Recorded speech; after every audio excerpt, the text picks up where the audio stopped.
Hello అండి అందరికీ welcome to డిఎన్ kitchen. ఈరోజు అయితే నేను మటన్ కర్రీ సింపుల్గా టేస్టీగా ఎలా చేయాలో చూద్దాం రండి. ముందుగా ప్రెషర్ కుక్కర్ పెట్టుకొని కొంచెం ఆయిల్ వేసుకుందాం తగినంత. ఆయిల్ కొంచెం బాగా హీట్ ఎక్కాక మనం ఆల్రెడీ కట్ చేసి పెట్టుకున్న ఆనియన్స్ ఉంటాయి కదా, అవన్నిటివి ఇందులోకి వేసుకున్నాము. ఉల్లిపాయలు కొంచెం ఎక్కువనే వేసుకోండి, మనకు గ్రేవీ బాగుంటుంది. ఉల్లిపాయలు బాగా గోల్డెన్ కలర్ వచ్చేంత వరకు బాగా వేపుకోండి, అప్పుడే మనకు టేస్ట్ చాలా బాగుంటుంది. మటన్ కర్రీ చాలా మంచిదండి ఆరోగ్యానికి, తినండి. చికెన్ కన్నా మటన్లో చాలా బెనిఫిట్స్ ఉంటాయంట. చూడండి, ఇప్పుడైతే ఉల్లిపాయలు అయితే వేసేసాను నేను కట్ చేసి పెట్టుకునేటివి. ఇవి మొత్తం బాగా గోల్డెన్ కలర్కి రావాలండి, అప్పుడే మనము ఆల్రెడీ కడిగి పెట్టుకున్న మటన్ అనేది ఇందులోకి వేసుకున్నాము. చూడండి, అగో ఈ మాత్రం వస్తే మనము కొంచెం మటన్ ఆల్రెడీ మనము వాష్ చేసి పెట్టుకున్నాం కదా, ఆ మటన్ అనేది ఇందులోకి వేసుకుందాం మనం ఇప్పుడు. టిక్కు గ్రేవీతో చాలా పర్ఫెక్ట్గా వస్తుందండి. ఒక్కసారి నేను చేసినట్టు ట్రై చేయండి, చాలా బాగా వస్తుంది మటన్ కర్రీ.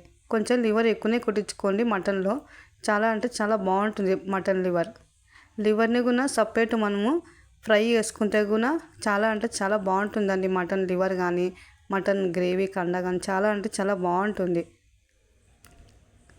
ఇందులో వచ్చే బోన్స్ ఉంటాయి కదండి, కొట్టుకొని తింటారు చూడండి ఇట్లా, అవి ఆరోగ్యానికి చాలా మంచిదండి. ఓన్లీ అవి ఒకటే తెచ్చుకొని పాయ అంటారు చూడు, అలా పులుసు కూడా చేసుకొని తినచ్చు, అది కూడా చాలా బాగుంటుంది. ఇప్పుడైతే మటన్ మనం వేసేసుకున్నాం కదా, అందులోకి తగినంత ఉప్పు, కారం, పసుపు అనేది వేసుకుందాం. కొంచెం ఉప్పు కారం ఎక్కువనే వేసుకోండి. కొంచెం నాన్ వెజ్ అంతే కొంచెం కారం ఎక్కువ ఉంటేనే మనకు బాగా తినబుద్ధి అవుతుంది, తింటప్పుడు కూడా బాగా టేస్ట్గా ఉంటుంది. ఇట్లా ఈ వాతావరణంకు బయట చల్లగా వాన పడుతూ ఉంటే ఇలా వేరు మటన్ జొన్న రొట్టె తింటూ ఉంటే అబ్బబ్బబ్బా, నిజంగా కాంబినేషనే వేరు, చాలా అంటే చాలా బాగుంటుంది. ఇప్పుడు ఉప్పు, కారం, పసుపు తగినంత అన్నీ వేసుకున్నాం కదా, ఇప్పుడు మొత్తం ఇలా కలుపుకుందాము.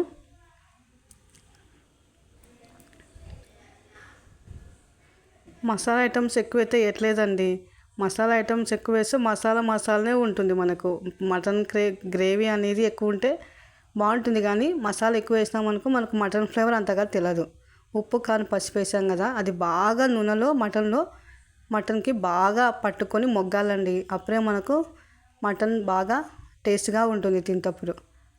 చూడండి, కొంచెం ఉప్పు, కారం, పసుపు మటను నూనెలో మొగ్గినాకనే అల్లం వెల్లుల్లి పేస్ట్ అనేది వేసుకోండి, అప్పుడే వేయొద్దండి, మనకు పచ్చివాసన అనేది వస్తుంది. చూడండి, ఇప్పుడైతే నేను ఆల్రెడీ మిక్సీ పట్టి పెట్టుకున్న అల్లం వెల్లుల్లి పేస్ట్ అనేది కూడా ఇందులోకి వేసుకోవాలి. కొంచెం అల్లం వెల్లుల్లి పేస్ట్ ఎక్కువనే వేసుకోండి, గ్రేవీ ఎక్కువ వస్తుంది. అల్లం వెల్లుల్లి పేస్ట్ ఏం కాదు, కానీ కొంతమంది మటన్ మసాలాని అలానే గరం మసాలా, ధనియాల పొడి అవన్నీ వేస్తుంటారు, అవన్నీ అవసరం లేదు. అల్లం కొత్తిమీర వేసుకుంటే కొంచెం వేసి గరం మసాలా వేసుకుంటే చాలు. మనకు అన్నీ మసాలా ఐటమ్స్ వేసినామంటే మనకు మసాలా ఎక్కువ అనిపిస్తుంది. మసాలా ఐటమ్స్ ఎక్కువ తినకూడదు, మనం ఎంత తినాలో అంతే తినాలి. చూడండి, మటన్ అయితే ఇప్పుడు మనకు ఇలా నూనె మొత్తం పైకి తేలేంత వరకు మటన్ బాగా ఇలా మగ్గించుకోవాలి ఉప్పు, కారం, పసుపులోనే. చూడండి,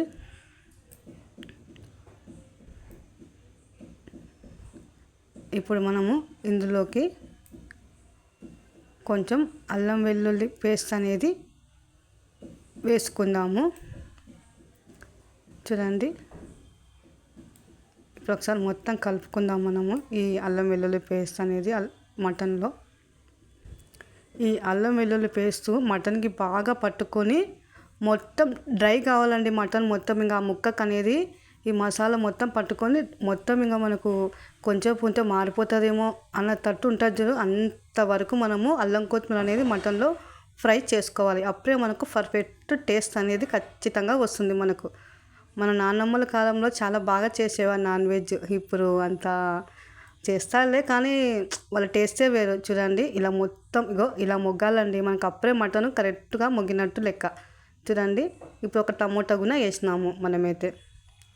ముందుగా టమాటో అయితే వేద్దండి, ఇలా మొత్తం మొగ్గినాకనే టమోటా పండు అనేది వేసుకోండి. చూడండి, ఇప్పుడైతే మటన్ ఎంత బాగా మొగ్గిందో. ఇప్పుడు మనకు ఒక గ్లాస్ వాటర్ వేసుకుంటే మటన్కి అనేది సరిపోతుంది. ఇప్పుడు మనం దీన్ని కుక్కర్ మూత అనేది పెట్టుకుందామండి. ఒక 5 లేదా 6 కానీ విజిల్ అనేటివి రానిస్తాం మటన్కి. అప్పుడు మనకు పర్ఫెక్ట్గా మటన్ అనేది ఉడికిపోతుంది.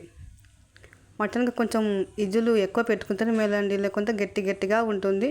తినేటప్పుడు అంత బాగుండదు. కరెక్ట్గా ఉడుకుతేనే మనకు తినేటప్పుడు చాలా అంటే చాలా బాగుంటుంది. మటన్ ఉడకడానికి కూడా టైం పడుతుంది కొంచెం ఎక్కువనే. చూడండి, ఇప్పుడైతే 5 విజిల్ వచ్చినాక చూసిన ఎలా ఉందో. ఇంకా కొంచెం వాటర్ ఇలానే ఉంటాయి. ఇప్పుడు మనం దీన్ని ఒక గిన్నె పెట్టుకొని అందులోకి మటన్ అనేది వేసుకున్నాము. ఇప్పుడు ఈ మటన్ ఇందులో బాగా గ్రేవీ అయ్యేంత వరకు మొగ్గించుకోవాలండి. అప్పుడే మనకు మటన్ కర్రీ చాలా టేస్టీగా వస్తుంది. అలానే కుక్కర్లో మొగ్గించుకున్నామంటే మనకు అంత తొందరగా మొగ్గదు. ఆల్రెడీ విజిల్ పెట్టుకున్నాం కదా, ఇలా మనము బాల పెట్టుకొని ఇలా మొగ్గించుకున్నామంటే దగ్గరికి బాగా అందులో కడాయి బాగా పెద్దగా ఉంది కదా, దానికి కొంచెం గ్రేవీ తేడానికి బాగా ఉపయోగపడుతుంది. ఇట్లా పెట్టుకుంటే మనమైతే. చూడు ఇప్పుడైతే ఎంత బాగుందో మటన్ కర్రీ. ఓన్లీ అల్లం వెల్లుల్లి పేస్ట్ ఒక్కటే వేసా, కానీ ఇంత మంచి వాసన వస్తుంది తెలుసా. అరోమా చాలా అంటే చాలా బాగుంది. అన్ని మసాలాస్ ఎక్కువైతే వేయద్దండి, మీకు ఎంత కావాలంటే అంతే వేసుకోండి. అప్పుడే మనకు మటన్ ఫ్లేవర్ అనేది తింటప్పుడు బాగా తెలుస్తుంది. చూడండి, ఇప్పుడైతే మటన్ ఇలా దగ్గరికి ఇలా ఉడికిపోయింది మనకైతే. నేను ఇందులో కాంబినేషన్గా జొన్న రొట్టె చేశానండి. జొన్న రొట్టె మటన్ కర్రీ చాలా అంటే చాలా బాగుంటుందండి. మా ఆయనకు చాలా అంటే చాలా ఇష్టం. చూడండి, కొంచెం అయితే నేను ధనియాల పొడి అనేది ఇలా వేసుకున్నాను. ఇంకా అంతే.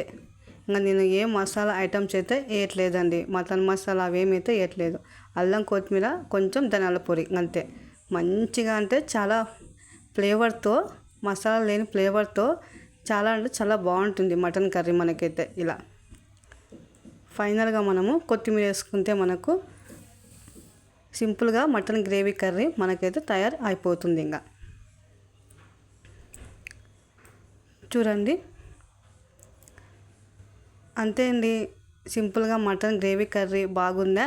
మా వీడియో నచ్చినట్లయితే లైక్ చేయండి, షేర్ చేయండి, కామెంట్ చేయండి, సబ్స్క్రైబ్ చేసుకోండి ఫ్రెండ్స్. మరిన్ని వీడియోస్ కోసం వెయిట్ చేస్తారని ఆశిస్తుంది ఈ డిఎన్ కిచెన్. ఓకే మరి, బాయ్.